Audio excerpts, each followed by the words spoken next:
Bila Perikatan Nasional tukar pengerusi, itu bukan sekadar tukar nama. Soalan sebenarnya sekarang ialah adakah ini langkah awal untuk letak Ahmad Samsuri sebagai calon Perdana Menteri? Dan kalau begitu, apa peranan Muhyiddin selepas ini? 22 Februari 2026, Ahmad Samsuri Mokhtar dilantik sebagai pengerusi baharu Perikatan Nasional. Keputusan dibuat sebulat suara oleh Majlis Tertinggi PN. Beliau menggantikan Muhyiddin Yassin yang meletakkan jawatan berkuat kuasa 1 Januari 2026.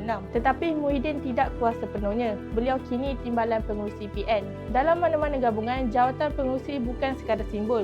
Ia selalunya membawa mesej politik. Bila PAS melalui Samsuri memegang jawatan tertinggi gabungan, ia menandakan perubahan imbangan kuasa. Samsuri ialah Menteri Besar Terengganu, naib Presiden PAS dan dilihat sebagai figura yang lebih tenang dan kurang kontroversi. Adakah ini positioning awal untuk beliau diangkat sebagai calon PN dalam pilihan raya yang akan datang? Dan setakat ini, PN belum mengumumkan secara rasmi. Tetapi dalam politik, struktur jawatan selalunya memberi bayangan awal.